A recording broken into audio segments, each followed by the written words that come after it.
It happened on a Thursday night. No fight, no shouting. Just a quiet dinner, and then my mom said, "We need to talk." Next thing I knew, they were handing me a packed bag and telling me to leave. Said I stole from them. Said they didn't know who I was anymore. I was 6 weeks pregnant, with twins, Callum's twins. They didn't ask, they didn't even look at me. Where in the world are you listening from? Let me know, and if this story hits home, subscribe so you don't miss the rest. Before it all fell apart, I thought we were fine. Not happy, not close, but fine. I lived in the back guest room at my parents' place in Phoenix. Saved up every dollar I could. Worked full-time at Rose Glen Institute, running data logs and sample prep for clinical trials. I liked it. Quiet work, clean results, nobody yelling. But the house, that was different. Loud when it shouldn't be. Quiet when it mattered most. Dinner was the same every Thursday. Mom's dry chicken, Dad's passive grunts, and Milo holding court like some golden boy prince. He always had a new scheme. Crypto coin last year, organic shampoo before that. Now a health tech startup. No product, no team, just talk. Still, Dad called him our visionary, and Mom. She poured his wine like he was a guest of honor. Me, I washed the dishes. They never asked about my job. Never mentioned the promotion I almost got. Never once said thank you for the rent I quietly slipped under the toaster every month. But I stayed, because I thought that's what good daughters did. And because of Callum. He came into Rose Glen 6 months before everything exploded. CEO of Betrayal Tech. Sharp, strange, brilliant. He noticed things. Once during a trial debrief, he stopped mid-sentence to say, "You double-check every label. Most people don't." He saw me. We weren't supposed to date. Power dynamics, company policies, gossip. So we didn't, not publicly. He'd walk me to my car, slide notes into my lunchbox, call me late at night just to say he missed my voice. I didn't tell anyone, not because I was ashamed, because I wanted one thing that was mine. Then I missed a period, then 2. I didn't panic, not right away, but the same week I made the appointment to confirm it. Mom asked if I could sign off on a small bank transfer, just a glitch in Dad's pension, she said. I never saw the form. Just heard Milo whisper something in the hallway that made my stomach clench. "Don't worry, she'll take the fall." I should have asked questions. I didn't. I was too tired, too nauseous, too in love, too hopeful. Then came Thursday dinner. No hugs, no questions.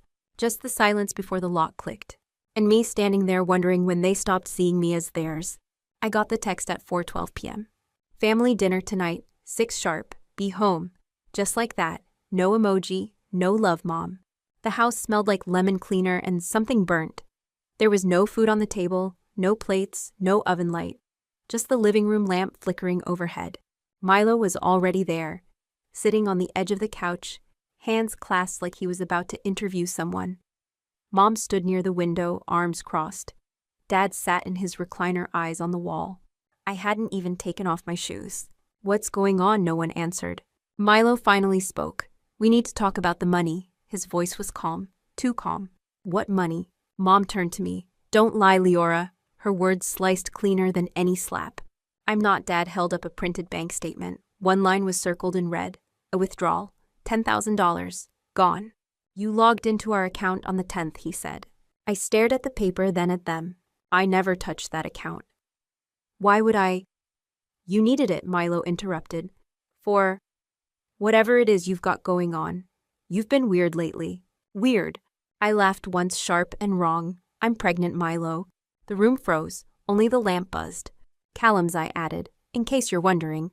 Mom blinked fast. Dad didn't move. Milo didn't even flinch. "That doesn't change what you did," he said. "I didn't do anything." My throat tightened. "You think I'd steal from you?" "You signed off on that transfer," Dad muttered. "You gave me a form," I snapped. "I never read it." "You said it was a glitch in the pension." "You're always so defensive," Mom said quietly. "It's hard to know when you're telling the truth anymore." That was it. No proof, no hearing me out. Just that. They didn't believe me. Or maybe they didn't care if it was true. Because it was easier to blame me than face what Milo had done. "I think it's best," Dad said slowly, "if you take some time away from the house. Take time away from my own home." "For how long?" No one answered. That's when I knew. This wasn't a misunderstanding. It was an execution. And I was already halfway out the door. I went back to Rose Glen that night. I didn't know where else to go. My hands were shaking the whole drive. I kept one hand on my belly, Not because it hurt, just to remind myself I was still here. The building was mostly dark, only a few lab lights humming low. I used my badge at the east entrance. Read, access denied. I tried again. Same. I blinked, stepped back, checked the reader. It wasn't broken. They had locked me out. I moved to the glass door and knocked sharp, loud, fast. A night tech named Jonah opened it. He looked surprised. Hey, I thought you left. Left, I forced a laugh. I just need to grab some things from my desk.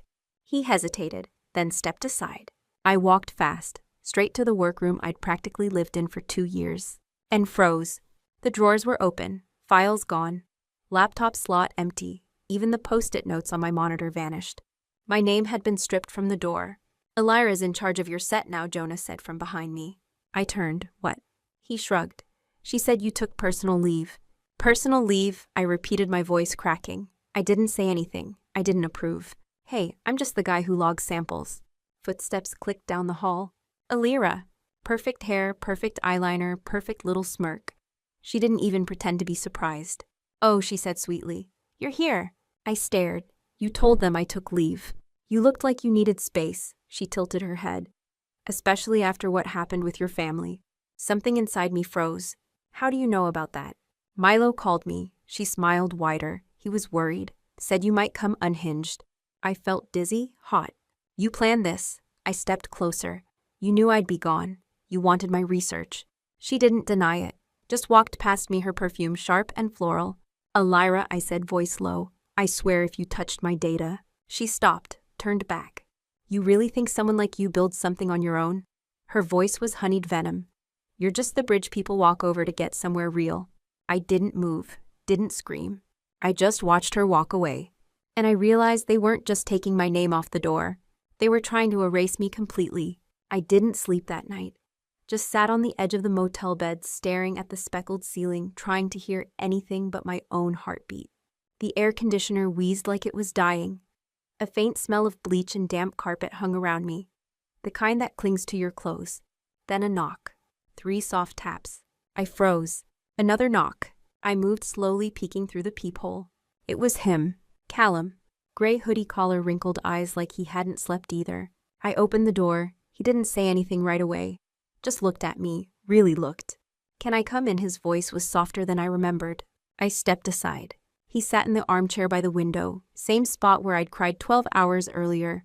You knew, I asked, not angry, not accusatory, just tired. I had a feeling, he said. I called the house. Your mom hung up. I laughed, sharp, hollow. They think I stole from them. He nodded. I know. I waited for him to ask if it was true. He didn't. Instead, he reached into his jacket and pulled out a crumpled paper bag. Inside, Ginger Chew's electrolyte packets, 2 protein bars. I stared. You remembered. I watched my sister carry twins. I know what helped. Something cracked in me. I almost let it fall apart right there. But instead, I asked the question I'd buried for weeks. Why'd you stop calling? He didn't look away. I was trying to keep you out of something. What? My family, he said simply. My mother's foundation, Zeta, the one your institute just partnered with. I blinked. You're telling me? He nodded. They're funding your lab now. And Elira, she's on their fellowship list. The room spun, all of it. The transfer, the lockout, the timing. Why didn't you warn me? I didn't know it was you they were targeting. Not until it was already in motion. My jaw tightened. And now, he leaned forward. I want to help. I looked down at the paper bag in my hands. Torn, ordinary. But it felt heavier than anything I'd carried all day. I didn't say yes, didn't say no, just sat down across from him. And let the silence decide. 3 days later, I stood outside the Southridge Innovation Fund office with a folder clutched tight to my chest. My proposal was inside, every page double-checked, my name at the top. No shortcuts, no stolen credit. The receptionist took it with a smile that didn't reach her eyes. We'll be in touch, she said. But I already knew, her tone, the glance over my shoulder, it screamed, you don't belong here. I waited 2 weeks. No response. On a hunch, I checked the fund's newsletter. There it was. A grant awarded. Same focus area, same keywords. Even the project title, just barely reworded. Lead researcher Elira Stone. My mouth went dry. I scrolled fast, hands shaking. The write-up quoted her summary, word for word. Micah summary. I slammed the laptop shut. Couldn't breathe. I felt like the walls were closing in again. I called the fund office. No answer. I emailed. Got a generic, "Thank you for your inquiry." No one cared. No one even noticed she'd stolen it. I left the motel walking aimlessly. The sun beat down like punishment. The sidewalk shimmered. My stomach churned not just from pregnancy but from helplessness. I stopped at a payphone. Why, I don't know. I dialed no one. Just stood there listening to the silence between rings that never came. My phone buzzed. A text. From Callum. "Don't go public. Family first." 4 words. That was all. Not "I'm sorry," not "I'll fix this." Just protect the brand. I stared at the screen until my vision blurred. Then I powered the phone off. I walked until my feet blistered, until the sweat soaked through my shirt, until I forgot what I was walking away from. At a cafe, I sat in the back, ordered nothing, and pulled out my notebook. Not the proposal, not the pitch. Just a blank page, and 1 pen. I wrote 5 words. They took everything but me. Then I underlined it. Twice. Because I needed to remember what they couldn't erase was still here. Still breathing. Still fighting.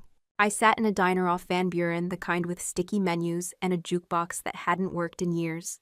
Across from me sat a cold glass of water and a folded-up flyer for rental spaces. Nothing made sense anymore. Not the silence from the fund. Not the betrayal.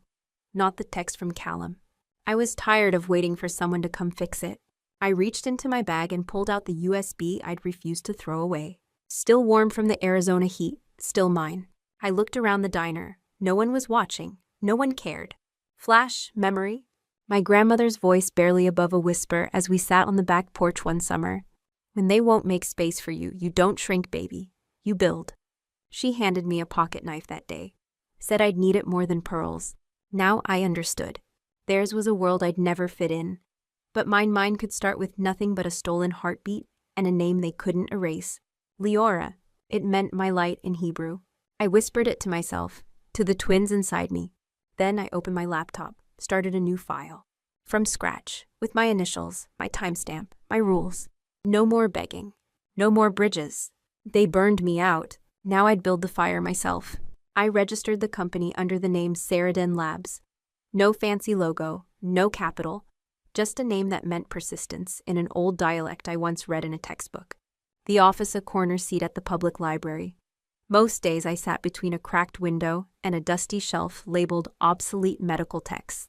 I borrowed a laptop from a resource center, used it until the keys wore thin. Printed everything in grayscale, cheaper that way. And I kept going, one step, then another. I wrote the mission statement by hand. Scribbled sketches for a wearable hormone tracker on napkins. Filed for a provisional patent using my own last name. No co-founders, no co-signers. Just me and Nora. She was the only lawyer I knew from undergrad. Brilliant, sharp-tongued, unshakable. We hadn't spoken in years. I called anyway. She answered on the second ring. "You sound like you haven't slept in 3 days," she said. "Close," I replied. "I charge by the hour now, Leora. I'll pay in waffles and IOUs. Pause.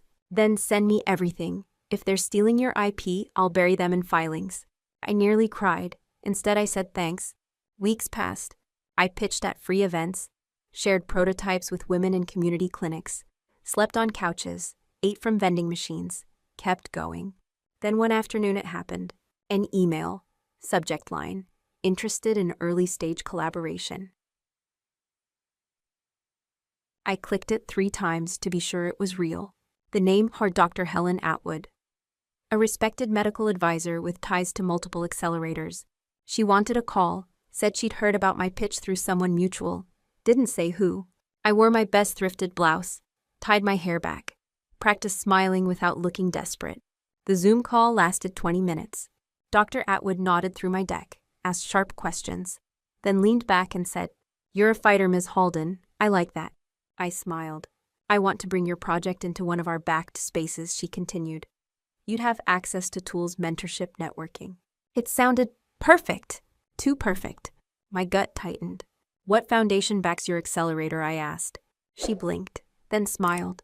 "The Zeta Foundation. You may have heard of them." My stomach dropped. I felt it in my spine. I kept my voice steady. "Who referred me?" "I believe one of their internal partners, Elira Stone." I didn't blink, didn't flinch, but something in me iced over. "Can I think about it?" "Of course," she said, "but we'll need an answer by Friday." We hung up. I stared at the screen, my face reflected back. Drawn, tired, unbent. I wanted to believe she meant well, but I knew better. If I stepped into their system again, they'd strip the name off the door before I unpacked. I powered off the laptop, pushed the chair back, and walked out of the library into the Arizona dusk. I wouldn't let them steal it again, even if it meant I had to build it slower, stronger, and all alone. I didn't reply to Dr. Atwood, didn't need to. My silence said enough. Instead, I poured everything I had into preparing for the Southwest Biotech Showcase, the biggest one in the state. I couldn't afford the entry fee. But a woman at the community clinic where I'd run trials, Maria, snuck my name into a student exemption slot. I owed her more than I could say. The event was held in a glass-walled hotel downtown. All marble floors and velvet ropes. The kind of place where security guards wore earpieces and everyone had a name badge except me. I arrived with a second-hand blazer, a printed poster tube, and a purse full of trail mix. I set up in booth 27, wedged between a neurology startup and a team of 3 guys trying to grow kidneys in vats. They had tablets, standees, hoodies with logos. I had my words, my data, and my will. I taped up a timeline chart, pinned a photo from a rural clinic, visit a woman in scrubs holding my prototype, added a quote from her Allah. If this existed 5 years ago, my sister might still be here. Then I opened my laptop, pulled up the pitch deck. Final slide, a black screen with 5 words in white. This is what truth looks like. Underneath a sonogram, twin heartbeats. Mine. The room buzzed with voices. Badges clicked against lanyards. Laughter spilled from the coffee table. Then Leora Halden. I turned. A volunteer gestured. You're up in 5. I nodded, palms sweating. The auditorium was packed. Rows of judges, rows of founders, rows of masks. I stepped onto the stage, adjusted the mic. Hi, I said, voice steady, heart sprinting. My name is Leora Halden. I'm the founder of Ceriden Labs. And I want to tell you why this isn't just science, it's survival. Slide after slide, I walked them through the vision. Hormonal tracking, low-cost diagnostics, underserved women. They listened. Some nodded, some typed. I kept going. I told them about the silent symptoms, the missed markers. The lives lost too soon because no one thought it mattered to fund women's health. And I ended with the sonogram. 2 little shadows, side by side. I built this, I said, because no one looked at me until I disappeared. Silence. Then, a voice, high familiar. Excuse me, I have a question. I blinked, looked up. From the back row, Elira, hair glossy, suit pristine, badge glowing. And next to her, my mother, hands clasped, face unreadable. The audience turned.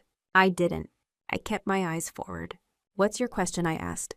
Elira smiled, but it didn't touch her eyes.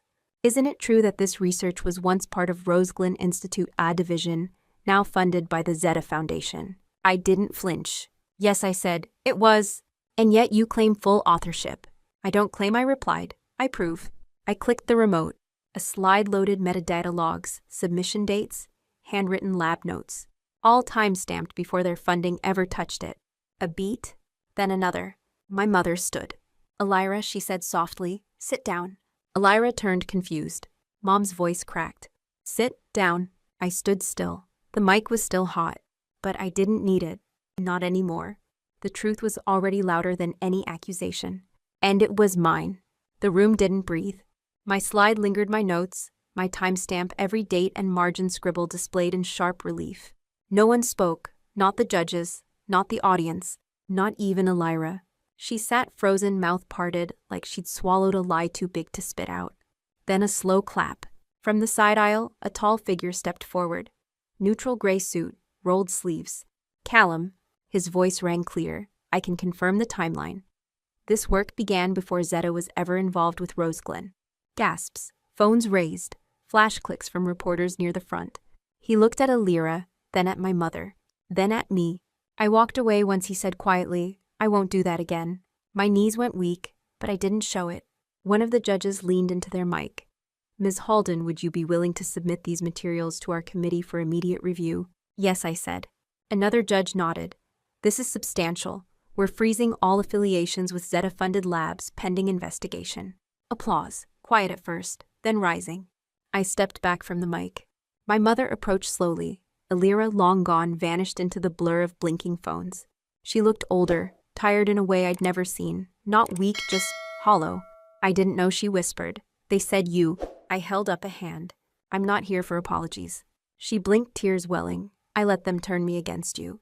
You let yourself, I said, then walked past her. Outside, the air felt too big.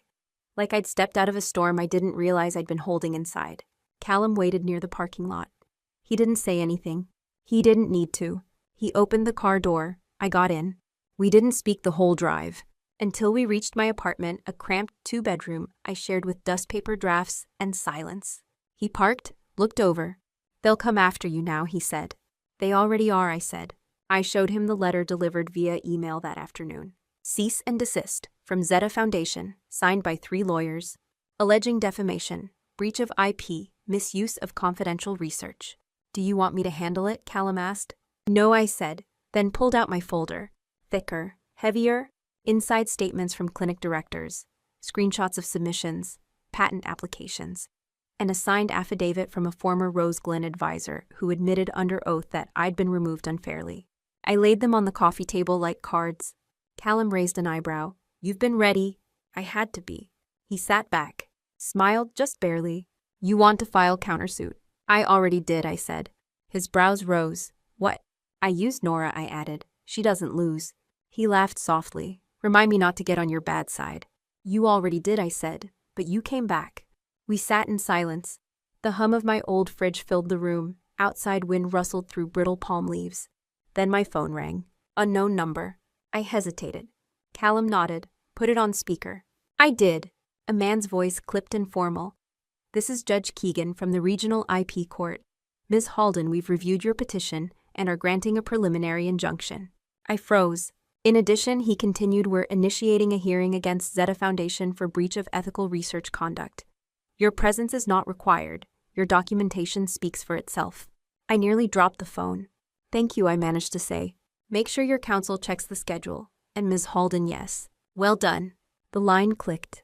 I sat there stunned, then leaned forward, head in my hands. I didn't cry. I smiled. Callum stood, walked over, and kissed my forehead. Not like a fairy tale, not like salvation, just steady, like we'd made it through the fire and into whatever came next. I looked at the files on the table, and finally I believed I was the one who wrote them. The backyard wasn't big, just a patch of grass and a citrus tree Callum had planted last spring. But it was ours. The twins Leona and River were tumbling over a playmat, giggling at nothing, their laughter rising like birdsong. I stood at the kitchen sink, watching them through the open window, a warm breeze curling around my wrists. The court case never made headlines, but it didn't have to. Jetta settled quietly. Elira disappeared from every board she once bragged about. And Saradin Labs were growing. Slow, deliberate, real. There's no gala, no champagne, just steady hands and science that holds. A package came last week. No return address, no note. Inside, a small velvet pouch, and in it my grandmother's ring. The one Zanaya claimed, the one I thought was lost. I stood still for a long time, then slipped it onto my finger. It didn't shine. It didn't need to. It fit. Callum stepped onto the porch shirt, half untucked, smelling like lemons and sawdust. They wore themselves out, he smiled. I nodded. Let them sleep. He wrapped an arm around me, didn't squeeze, just stayed. We didn't need to talk. We'd already said everything that mattered by staying. So now I ask you, have you ever been erased by the people who should have seen you first? Where in the world are you listening from right now? Drop it in the comments. And if you made it this far, subscribe. Some of us didn't disappear. We rebuilt.